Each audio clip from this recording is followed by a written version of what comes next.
Welcome to you one and all to my channel Study Path में आप सभी का स्वागत है। बाय द वे, आज के इस लेक्चर में हम एग्रीकल्चर के बारे में बात करेंगे। देखिए, India is agriculturally an important country as well be very well know कि इंडिया जो है वो एक इम्पोर्टेंट एग्रीकल्चर लैंड है, इसलिए क्योंकि यहाँ पर 2/3 ऑफ द पॉपुलेशन जो है इंडिया के अंदर वो कैसे भी ना कैसे कर कर एग्रीकल्चर एक्टिविटीज़ के अंदर अपने आप को इंडल्ज रखते हैं, चाहे वो डेयरी से हो, चाहे वो फार्मिंग एक्टिविटीज़ से हो, मतलब कुछ भी हो, सीड वगैरह से हो। तो 2/3 ऑफ द पॉपुलेशन जो है इंडिया के अंदर, बाकी का कोई सर्विस सेक्टर में है, कोई टर्जरी सेक्टर में है, सेकेंडरी सेक्टर में, वो सब आने वाले एपिसोड्स में पढ़ने की कोशिश करेंगे। फिलहाल आप इतना समझिए कि 2/3 ऑफ द पॉपुलेशन जो है इंडिया के अंदर वो किसके अंदर एंगेज है, एग्रीकल्चर के अंदर। अब फूड ग्रेन्स के अलावा भी कई सारी ऐसी एक्टिविटीज़ होती हैं, जैसे कच्चा माल जो फूड मटेरियल से जो हमें मिलता है, रॉ मटेरियल, फिर उनको इंडस्ट्रीज़ के अंदर प्रोसेस्ड किया जाता है। अब आपको बताना है कि ऐसी इंडस्ट्रीज़ बताइए जो एग्रीकल्चर रॉ मटेरियल पर बेस्ड हो, जैसे टी, कॉफ़ी, स्पाइसेस, मसाले। ये कुछ एग्जांपल है जो इंडिया से यहाँ से एक्सपोर्टेड भी किए जाते हैं और इनके ऊपर इंडस्ट्री जो है वो एस्टेब्लिश भी है। अब देखिए, यहाँ पर हम बात कर रहे हैं एग्रीकल्चर के बारे में, तो एग्रीकल्चर में हमें ये भी तो पता होना चाहिए कि फार्मिंग कितने तरीके की होती है।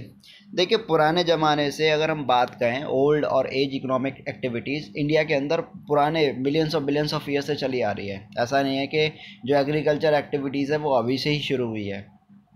अब इसके अंदर जैसे जैसे ग्रोथ चेंजेस होते चले गए, इन्वायरमेंट में बदलाव आने शुरू हुए, टेक्नोलॉजी के बारे में लोग जानना शुरू कर दिए, तो वैसे वैसे करके जो सोशियो कल्चरल, जो मतलब प्रैक्टिस मेथड जो हुआ करते थे, वो धीरे धीरे करके चेंज होते चले गए।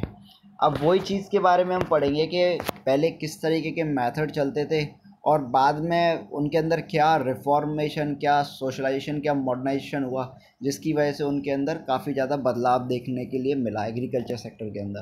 तो देखिए, पहला जो सबसे मोस्ट इन्फ्लुएंशियल पॉइंट है कि जो पहले लोग खेती किया करते थे वो किस तरीके की खेती हुआ करती थी, उसको हम बोलते थे primitive subsistence farming.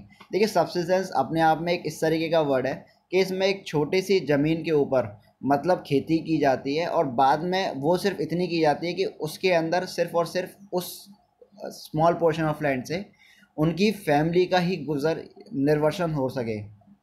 I mean to से कि सिर्फ और सिर्फ उनकी फैमिली जो है वो उस खाने को खा सके, उसी को हम बोलते हैं सब्सिस्टेंस, मतलब अपने लिए अपना अपना करना। अब सपोज़ करो कि आपने जो मकान बनाया सिर्फ उसमें आप ही की फैमिली रह सकती है और कोई और फैमिली नहीं रह सकती, तो वो क्या है, आपने अपने लिए बनवाया, इसलिए उसको हम बोलेंगे सब्सिस्टेंस। अब यहाँ पर हम बात कर रहे हैं प्रिमिटिव सब्सिस्टेंस फार्मिंग की। तो पहले ज़माने में लोग जो हुआ करते थे वो सिर्फ अपनी फैमिली के लिए उगाया करते थे और नथिंग मोर देन एल्स। अब उसमें क्या करते थे ये लोग कि एक छोटा लैंड का टुकड़ा लिया करते थे और उसको हुई और डाव, मतलब कुदाल, और जो फावड़ा हुआ करता था लंबा वाला, और डाव वो होता है जैसे मतलब गरसे टाइप में होता है, आप लोग समझ जाओगे, जिसके अंदर एक रेक्टेंगुलर शेप जैसा होता है। आप गूगल कर सकते हैं देखने के लिए कि डाव की शेप किस तरीके से होती है। तो एक तरीके का मतलब वो औजार सा होता है जो दराज शेप में होता है, लेकिन बिल्कुल गोल नहीं होता राउंड, वो बिल्कुल रेक्टेंगुलर और स्ट्रेट होता है। तो उससे वो लोग जो हुआ करते थे ये खेती किया करते थे। आज भी आपको डाव देखने के लिए मिलेंगे, नागालैंड की तरफ अगर आप जाओगे तो वो लोग आज भी जो खेती है वो इस तरीके से करते हैं, डाव से। तो this type of farming depend upon monsoon, natural fertility of the soil, sustainability of other environmental condition to the crops grown. अब देखिए, इस फार्मिंग के ऊपर लोग जब भी डिपेंड हो पाते थे जब मानसून या फिर उस सॉइल की फर्टिलिटी कैसी है, मिट्टी उपजाऊ है या अनउपजाऊ है, उसके ऊपर ये डिपेंड करते थे कि ये जो फार्मिंग एक्टिविटीज़ है वो किस तरीके से यहाँ पर हम कैरी करेंगे। अब देखिए, जब इनका काम हो जाता था तो मतलब छोटे पोर्शन में इन्होंने खेती करी। अब देखिए, यहाँ पर इस फिगर 4.1 को देखिए, यहाँ पर एक छोटी सी ज़मीन है और इस पर खेती करने के बाद जब इस पर से इनका पूरा काम हो गया, इन्होंने मतलब अब जब उस पर खाली पैचेस पड़े हुए हैं तो उन्होंने क्या किया, इसके अंदर आग लगा दी। अब इनको इसको उखाड़ा तो नहीं, इनको काटा तो है नहीं, तो इसमें इन्होंने आग लगा दी। तो इनको लगा कि जो राख है वो इसकी फर्टिलिटी का काम करेगी, लेकिन इससे क्या होगा, इसके न्यूट्रिएंट्स जो हैं वो सभी पूरी तरीके से मर जाएंगे। तो इसको हम बोलते हैं स्लैश एंड बर्न एग्रीकल्चर। इसी वजह से क्या होता है कि सॉइल की जो फर्टिलिटी है वो तो रिड्यूस हो ही जाती है और साथ में बहुत ज़्यादा कार्बन का एमिशन भी होता है एनवायरनमेंट के अंदर। अगर हम आज की डेट में, क्योंकि पहले लोगों को नहीं पता था कि ये कार्बन डाइऑक्साइड भी जनरेट करते हैं, मतलब अगर जलते हैं तो। लेकिन लोगों को सिर्फ इतना ही था कि उनको तो अपना काम जो है, टास्क जो है, कौन इन्हें उखाड़ेगा, कौन इन्हें काटेगा। तो उस चीज़ को इनको आसान करने के लिए इन लोगों ने क्या किया, इनको जलाना शुरू कर दिया। तो ये ऐसा नहीं है कि अभी से चलता आ रहा है, ये बहुत पुराने टाइम से चला आ रहा है ये सारी चीज़ें, ये जितनी भी एक्टिविटीज़ हैं। अब देखिए slash and burn types of agriculture जो है वो एक जगह नहीं कई सारी जगहों पर किया जाता था। देखिए इनके अलग अलग नाम हुआ करते थे। इसको जूमिंग कल्टीवेशन भी कहते हैं, प्रिमिटिव सब्सिस्टेंस फार्मिंग को जूमिंग कल्टीवेशन भी कहते हैं, क्योंकि इसमें एक छोटे से लैंड के टुकड़े पर उगाया जाता है, फिर उसको बाद में अपना काम होने के बाद उसे जला दिया जाता है।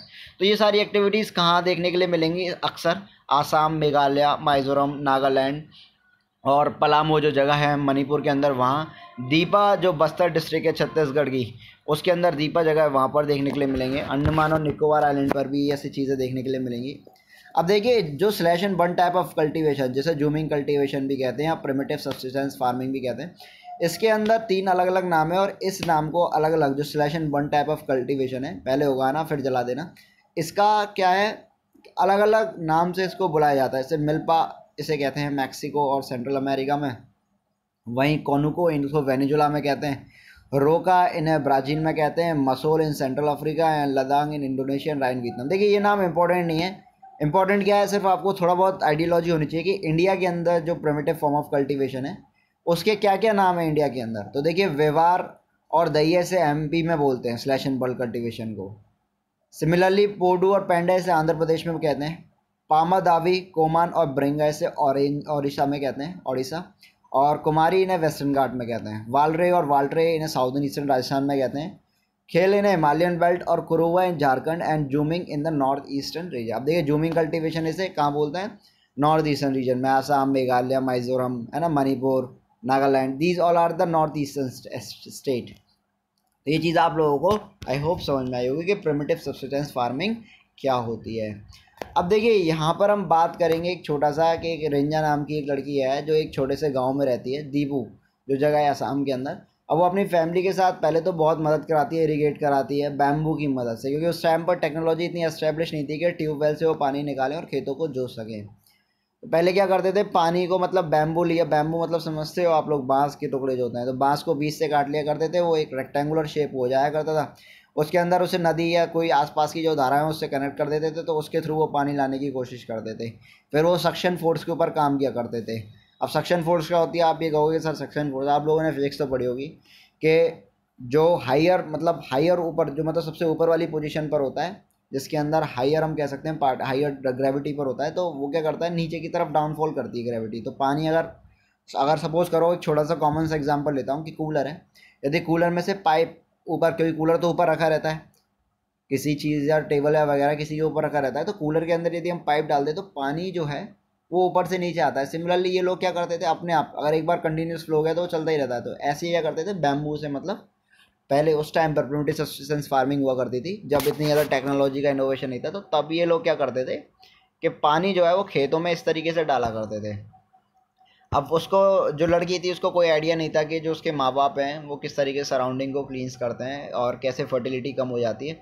बस उसका मन सिर्फ इतना ही करता था कि वो यहाँ पर जितना ज़्यादा हो सके उतना ज़्यादा ठहर सके। लेकिन वो भी क्या कर सकती, क्योंकि फार्मिंग की वो लोग प्रिमिटिव सब्सिस्टेंस फार्मिंग किया करते थे। अब देखिए इंटेंसिव, एक तो होती है प्रिमिटिव, एक होती है इंटेंसिव। इंटेंसिव मतलब जो जहाँ पॉपुलेशन एरिया ज़्यादा होता है, तो प्रोडक्शन को बढ़ावा देने के लिए, यानी कि एग्रीकल्चर एक्टिविटीज़ में, अब क्योंकि जब पॉपुलेशन ज़्यादा होगी तो लैंड जाहिर सी बात है कम होगी।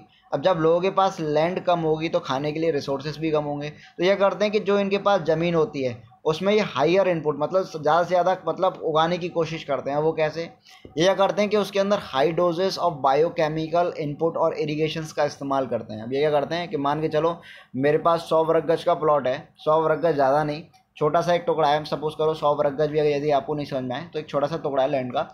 अब मेरे को पता है कि मेरे आसपास काफ़ी ज़्यादा पॉपुलेशन है और चीज़ों के दाम काफ़ी ऑलरेडी बढ़े हुए हैं, तो मैं क्या करूँगा, उसमें हायर से हायर इनपुट करने की कोशिश करूँगा कि मैं बायोकेमिकल और फर्टिलाइजर का इस्तेमाल करूँगा, जिससे अच्छी खेती हो उसी छोटे वाले एरिया ऑफ लैंड के अंदर, ज़्यादा से ज़्यादा इनपुट मिले। तो उसको हम बोलते हैं इंटेंसिव सब्सिस्टेंस फार्मिंग, कि हाई पॉपुलेशन की होने की वजह से लैंड के ऊपर कितना ज़्यादा प्रेशर है कि वो उस लैंड से इतनी ज़्यादा डिमांड है कि जितनी वो उत्पाद कर सकती है उसकी दुगनी क्षमता से वो उस पर उत्पादन करवाना चाहते हैं। तो इसलिए वो क्या करते हैं, बायोकेमिकल का इस्तेमाल करते हैं और इनपुट्स का, इरिगेशन का, इस तरीके से ये लोग इस्तेमाल किया करते हैं। अब आपको बतानी है कि ऐसी कौन कौन सी स्टेट्स हैं जहाँ फार्मिंग जनरली प्रैक्टिस की जाती है। वैसे तो आप लोगों को ये बताना चलिए मैं ही आप लोगों को बता देता हूँ। देखिए, जैसे हम कह सकते हैं बहुत ज़्यादा कोस्टल आंध्र प्रदेश हो गया, तमिलनाडु हो गया, केरला हो गया, यहाँ ऐसे हैं इंडिया के अंदर जहाँ पर इंटेंसिव और फार्मिंग को कैरी किया जाता है, क्योंकि केरला वाला area, Tamil Nadu, west Bengal, coastal area of Andhra Pradesh, तो ये ऐसे स्टेट्स हैं जहाँ पर अभी भी इंटेंसिव सब्सिस्टेंस फार्मिंग को बढ़ावा दिया जाता है, क्योंकि एक तो पॉपुलेशन का प्रेशर ज़्यादा है और दूसरा ये है कि यहाँ से ज़्यादा आउटपुट लेने की कोशिश करते हैं, इसलिए बायोकेमिकल फर्टिलाइजर्स का इनका ज़्यादा इस्तेमाल करते हैं। अब देखिए, हम बात करेंगे कॉमर्शियल फार्मिंग की, तो कॉमर्शियल फार्मिंग भी बिल्कुल मिलती जुलती है, लेकिन कॉमर्शियल में सिर्फ इतना होता है कि यहाँ पर प्रोडक्ट को बेचने के, प्रॉफिट कमाने के नज़रिए से इसको फार्म किया जाता है। देखिए, प्रॉफिट तो सभी में किया जाता है, लेकिन कॉमर्शियल फार्मिंग में जनरली इस तरीके का इस्तेमाल किया जाता है कि वो एग्रीकल्चर से हटकर, हम कह सकते हैं ये भी एक एग्रीकल्चर का एक ही मतलब कॉमर्शियल डिग्री है। जैसे फॉर एग्जांपल राइस सिर्फ और सिर्फ कहाँ पर मेनली उगता है, हरियाणा और पंजाब के अंदर, लेकिन ओडिशा के अंदर इसे हम सब्सिस्टेंस क्रॉप भी कहते हैं, इसकी कमी है। तो कॉमर्शियल फार्मिंग का भी यही मेन मतलब होता है कि इसमें हायर डोजेस डाली जाती हैं मॉडर्न इनपुट का इस्तेमाल करते हुए, हाई यील्डिंग वैरायटी सीड्स को प्रोड्यूस करते हैं, फर्टिलाइजर्स, इंसेक्टिसाइड्स, पेस्टिसाइड्स। इसमें क्या करते हैं कि जितनी ज़्यादा से ज़्यादा मतलब प्रोडक्टिविटी हो सके उन चीज़ों का ये लोग इस्तेमाल किया करते हैं। तो आई होप आप लोगों को समझ में आया होगा। अब बात करते हैं कि प्लांटेशन भी है, वो भी एक कॉमर्शियल फार्मिंग है। इसमें क्या करते हैं, एक सिंगल क्रॉप को, जैसे यहाँ देख रहे हो आप, बनाना जो है एक सिंगल क्रॉप है और इसे एक लार्जर एरिया पर मतलब इसी को उगाया जाता है। और इसे इसलिए उगाया जाता है क्योंकि ये लोग इसको एग्रीकल्चर इंटरफेस या इंडस्ट्रीज़ के फेस से देखते हैं कि मान के चलो इतना एरिया पे ये जब बनाना उगा रहे हैं तो फिर ये सप्लाई करते हैं इस बनाना को, है ना। अब प्लांटेशन की वजह से एक तो ये भी होता है कि बहुत बड़ी लैंड का जो एरिया होता है वो कवर हो जाता है, और इसमें कैपिटल इंटेंसिव इनपुट्स का इस्तेमाल करते हुए मतलब, और इसमें शरणार्थी काम करते हैं माइग्रेंट लेबर्स। अब देखिए, छोटा प्लांटेशन सिस्टम है, बड़े एरिया पर ये प्लांटेशन सिस्टम करें तो लेबर की भी ज़रूरत होगी। जब इन्हें लेबर ज़्यादा नहीं मिलती तो फिर बाहर से ये लोग लेबर बुलाते हैं, जैसे बिहार वगैरह हो गया, जो गरीब स्टेट्स हैं वहाँ से, राज्य से, इनको हम माइग्रेंट लेबर भी कहते हैं, क्योंकि इनकी जो इनकम है वो इनके स्टेट में बहुत ही कम है, तो ये काम करने के लिए दूसरी स्टेट्स में जाते हैं, क्योंकि इन्हें और कुछ ज़्यादा आता नहीं है, ज़्यादा पढ़े लिखे भी नहीं है कि सर्विस सेक्टर में अपने आप को इंडल्ज कर सकें। तो ये क्या करते हैं, इन्हें माइग्रेंट लेबर भी कहते हैं। अब इंडिया के अंदर tea, coffee, rubber, sugar cane और बनाना ये इंपॉर्टेंट प्लांटेशन क्रॉप हैं। आसाम के अंदर, नॉर्थ बंगाल के अंदर, कॉफ़ी कर्नाटका के अंदर, ये सारी प्लांटेशन स्टेट है और यहाँ पर माइग्रेंट लेबर्स का सबसे बड़ा रोल होता है इन प्लांटेशन सिस्टम को कैरी करने के लिए। Since production is mainly for market as well as developed network of for transport. अब देखिए, मैंने आपको क्या बताया, इनका सिर्फ जनरली पर्पस होता है इससे प्रॉफिट कमाना। भले ही इंटेंसिव सब्सिस्टेंस फार्मिंग पे ये लोग अपने लिए तो करते ही करते हैं, साथ में दूसरों के लिए भी करते हैं, लेकिन कॉमर्शियली में जनरली क्या करते हैं, ये उगाते ही इसलिए कि इन्हें प्रॉफिट हो सके बाहर बेच कर इस चीज़ को, ठीक है। फिर यहाँ प्रोसेसिंग इंडस्ट्रीज़, मार्केट वगैरह इनको देते हैं, इसी को ये अपना डेवलपमेंट रोल मानकर चलते हैं प्लांटेशन के अंदर।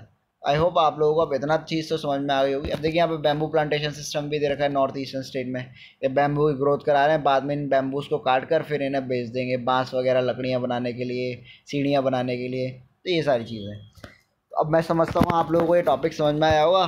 बाय द वे, अगली क्लास में हम फिर से मुलाकात करेंगे अगले एपिसोड के साथ, और इसको दोबारा से आप एक बार और रीपॉज कर सुनिएगा, क्योंकि मैं नहीं समझता कि आपको एक बार में चीज़ें समझ में आएंगी, लेकिन आप एक और बार इसको पढ़ेंगे तो आई होप मैं आपको बहुत जल्दी समझ में आएंगी। फिर आप इसे चैप्टर को थॉरोली रीड कीजिए। Okay, bye bye.